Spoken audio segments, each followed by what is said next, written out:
ചക്ക അടത്തിപ്പറക്കി ചകിണിയും അതിൻ്റെ കുരുവൊക്കെ കളഞ്ഞ് വൃത്തിയായിട്ട് എടുത്ത ചക്ക 600 ഗ്രാമോളം ഉണ്ട്. ഒരു ചെറിയ ചക്കയുടെ പകുതി ഭാഗം മാത്രമേ നമ്മൾ എടുത്തിട്ടുള്ളൂ. അത് വേവിക്കാനായിട്ട് പ്രഷർ കുക്കറിനകത്തിലോട്ട് വെച്ചതാണ്. പ്രഷർ കുക്കറിൽ വെച്ചാൽ എളുപ്പം വെന്ത് കിട്ടും. അരിഞ്ഞിട്ടില്ല, തീരെ കനം കുറഞ്ഞ ചുളയാണ്, നല്ല മധുരവും ഉണ്ട്. ഒരു തുടം വെള്ളം ഒഴിച്ചിട്ടുണ്ട്. അത് വേവിക്കാനായിട്ട് പ്രഷർ കുക്കറിനകത്തിട്ട് വെച്ചിരിക്കുകയാണ്. വെള്ളം ആവശ്യത്തിന് എത്രയാണെന്ന് വെച്ച് കഴിഞ്ഞാൽ നമുക്ക് ഒഴിക്കാം. 600 ഗ്രാം ഉണ്ട് ചക്ക, 250 ഗ്രാം ശർക്കരയുണ്ട്. അതൊന്ന് ഉരുക്കിയെടുക്കുക. ശർക്കരയ്ക്കകത്തേക്ക് വെള്ളം ഒഴിക്കുകയാണ്.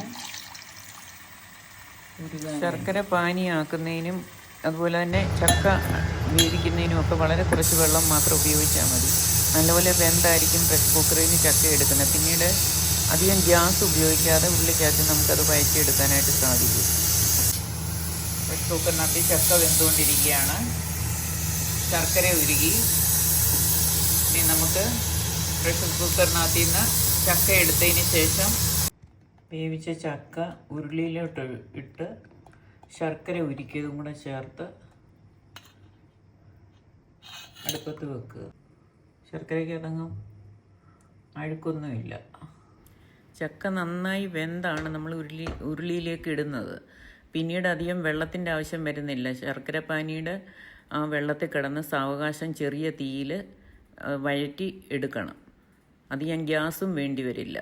തീ കൂടുതലിട്ടാൽ ഉരുളിയിൽ അടുക്കി പിടിക്കുകയൊക്കെ ചെയ്യും. തന്നെയല്ല നമുക്ക് മറ്റ് ജോലികൾ ചെയ്യാനായിട്ട് ബുദ്ധിമുട്ട് വരും. അതുകൊണ്ട് ഇത് സിമ്മയിലിട്ട് ഇടയ്ക്കിടയ്ക്ക് ഇങ്ങനെ ഇളക്കി കൊടുത്താൽ മതി. സാവകാശം അത് വഴണ്ട് വരും. ഇതിപ്പം തന്നെ നല്ലപോലെ വെന്തതായതുകൊണ്ട് തന്നെ ഉടഞ്ഞു. അതുകൊണ്ട് തീരെ കനം കുറഞ്ഞ ചുളയായതുകൊണ്ടാണ് ഞാൻ അരിയാഞ്ഞത്. എൻ്റെ വീട്ടിലെ ചക്കയാണ്. കഴിഞ്ഞ പ്രാവശ്യം പോയപ്പോൾ ഞാൻ എടുത്തുകൊണ്ട് വന്നതാണ്. കട്ടിയുള്ള ചുളയുള്ള ചക്കയുണ്ട് അവിടെ നിന്ന് കൊണ്ടുവരുമ്പോൾ. അത് ഞാൻ സാധാരണ അരിഞ്ഞാണ് ഇടുന്നത്. അരിഞ്ഞില്ലെങ്കിൽ വെന്തതിന് ശേഷം മിക്സിക്കകത്തിട്ട് അടിച്ചെടുത്താലും മതി. ചെറിയ തീയിലിങ്ങനെ വെന്തുകൊണ്ടിരിക്കുകയാണ്. പതിയെ അത് വഴന്നു വരും. അപ്പോഴേക്കും നെയ്യ് ഒഴിച്ചു കൊടുക്കണം. ഒത്തിരി പറ്റിയിട്ടുണ്ട്. ഞാൻ ഇടയ്ക്കിടയ്ക്ക് വന്ന് മറ്റു പല ജോലി ചെയ്യുന്നതിൻ്റെ ഇടയ്ക്ക് വന്ന് ഇത് ഇളക്കി കൊടുക്കുന്നുണ്ടായിരുന്നു. അങ്ങനെ നല്ലതായിട്ട് ഉടഞ്ഞു വെള്ളവും പറ്റി വരികയാണ്. ഇപ്പം നമുക്ക് ഇച്ചിരി നെയ്യ് ഒഴിച്ചു കൊടുക്കാം. ഇച്ചിരി ഒഴിച്ചാൽ മതി. ഇങ്ങനെ ചെറുതായിട്ട് നെയ്യ് ഒഴിച്ച് അതൊന്ന് വഴറ്റിയെടുക്കണം. ഇതിപ്പം തീരെ ചെറിയ തീയത്ത്, ഇത് ഗ്യാസിലെ സിമ്മിൻ്റെ തീയാണ് ഞാൻ ഉപയോഗിച്ചത്. കുറേ നേരമായിട്ട് ഇത് അതിനകത്ത് കിടന്നിങ്ങനെ വഴന്ന് വരികയാണ്. ഇടയ്ക്കിടയ്ക്ക് ഞാൻ ഓരോ ജോലി ചെയ്യുന്നതിൻ്റെ ഇടയ്ക്ക് വന്നിങ്ങനെ ഇളക്കി കൊടുത്തുകൊണ്ടിരിക്കും. അപ്പോഴേക്കും നമുക്ക് ചുക്കും ജീരകവും ഇച്ചിരി കുരുമുളകും ഇച്ചിരി ജാതിക്കായുടെ ഇതും എല്ലാം കൂടെ ഒന്ന് പൊടിച്ച്, ഏലക്കായും എല്ലാം കൂടെ ഒന്ന് പൊടിച്ചെടുത്തുകൊണ്ട് വരാം. ഒരുവിധം നല്ലപോലെ വെള്ളം പറ്റി ഇത് അടയൊക്കെ ഉണ്ടാക്കാനുള്ള പരുവത്തിനായിട്ടുണ്ട്. ഇങ്ങനെ ചുക്കും ജീരകവും ഇട്ട്, ജീരകവും കുരുമുളകും ഏലക്കായ എല്ലാം കൂടി ഇട്ട് പൊരി വെച്ചിരുന്നാൽ ഇലയപ്പവും അടയൊക്കെ ഉണ്ടാക്കുമ്പോൾ, കൊഴുക്കട്ടയൊക്കെ ഉണ്ടാക്കുമ്പോൾ അതിനകത്ത് വെക്കാനായിട്ടുള്ള തേങ്ങയൊക്കെ ഇട്ട് പിന്നെ യോജിപ്പിച്ച് എടുത്താൽ മതി. അതിനുള്ള പരുവത്തിനായിട്ടുണ്ട്. ഞാനൊരു ഇച്ചിരി കൂടെ മൂപ്പിച്ചെടുക്കാമെന്നാണ് വിചാരിക്കുന്നത്. പുട്ടിനെയൊക്കെ ഉപയോഗിക്കാൻ തക്കോണം.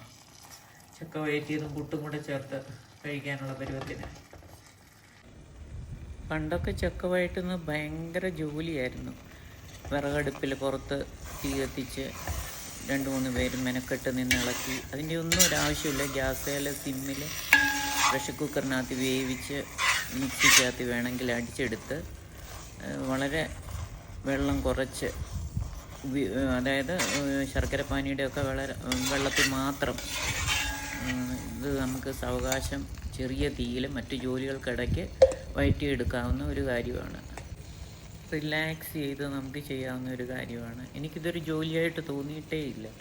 ഞാൻ എപ്പോഴും ഇതിലും കൂടുതൽ ചക്കയാണെങ്കിലും കൊണ്ടുവന്ന് കുറേശ്ശെയായിട്ട് എനിക്ക് ഒക്കുന്ന ക്വാണ്ടിറ്റിയിൽ അത് ഞാൻ വഴറ്റിയെടുത്ത് അടുത്ത വർഷത്തെ ചക്കയുടെ കാലമാകുന്നിടം വരത്തേന് സൂക്ഷിക്കാറ് പതിവുള്ളതാണ്.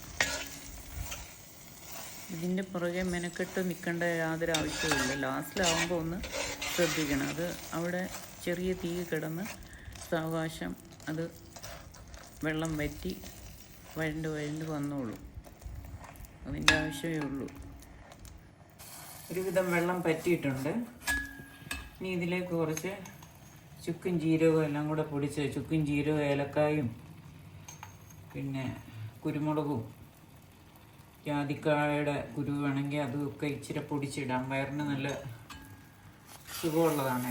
ഇതെല്ലാം കൂടെ ചേർത്ത് യോജിപ്പിച്ച് ഇളക്കി എടുക്കുക. പാകമായിട്ടുണ്ട്.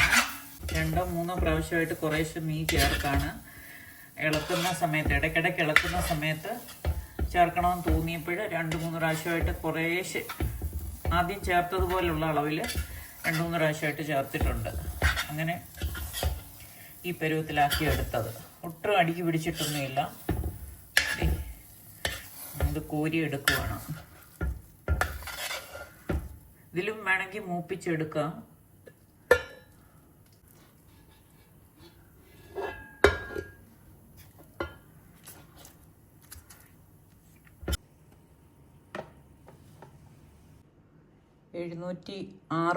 ഉണ്ട്. 706 ഗ്രാം ചക്ക വയറ്റി എടുത്തിട്ടുണ്ട്. 706 ഗ്രാം അല്ല, അതിൽ നിന്ന് 150 ഗ്രാം കുറച്ച്